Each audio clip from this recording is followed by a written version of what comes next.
Pentecost was the Greek name for the Jewish feast that comes 50 days after Passover. Though it was originally a harvest festival, by the time of Jesus it had become, and still is, a feast celebrating God's covenant with Israel on Mount Sinai. It was at Sinai that the people experienced the glorious presence of God. It was on Sinai that Moses received the law of God. It was at Sinai that the mob that had come out of Egypt became a single people with a special relationship with God. It was at Sinai that the people accepted that relationship and committed themselves to it.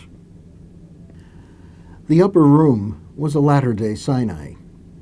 At Sinai, the power of God was shown in thunder and lightning. In the room, it was shown in tongues as of fire. At Sinai, the people were made one by the law of God. In the room, they became one church by the power of the Spirit. At Sinai, the people learned the laws that would define them. In the room, the disciples were given the vocation that would define the followers of Christ. They became proclaimers of the good news. So, the church was born on the festival of the birth of God's chosen people. But the upper room was not just a representation of Mount Sinai. There was another high place in Scripture, the Tower of Babel. That tower became the source and symbol of the divisions among people. In the upper room, the legacy of Babel was ended. The disciples spoke, and people from around the world understood what they said. The way the world was created, with no divisions among people, was once again present. The new creation was born in the birth of the church. At Sinai, God formed a covenant relationship with one people, Israel. At Pentecost, the new covenant is for all people. The whole world has become the chosen people. The church is Pentecost carried out throughout history.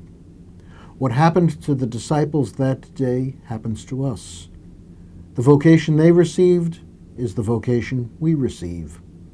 The bold proclamation they made is the bold proclamation we make. That has implications for us on the anniversary of our vocation to be church. When the disciples became church in the power of the Spirit, they did not immediately organize or figure out what to do among and for themselves.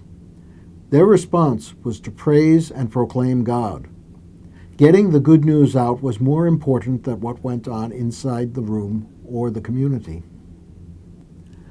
We sometimes forget that the reason the church exists is not to be a club of the saved, but to be the herald of the gospel. Our first concern must always be with those who are outside, for the men and women who have not yet come to know Christ. Whatever we do as Christians, whether as individuals or as a community, must be shaped by our vocation to tell the whole world the good news that Christ is risen.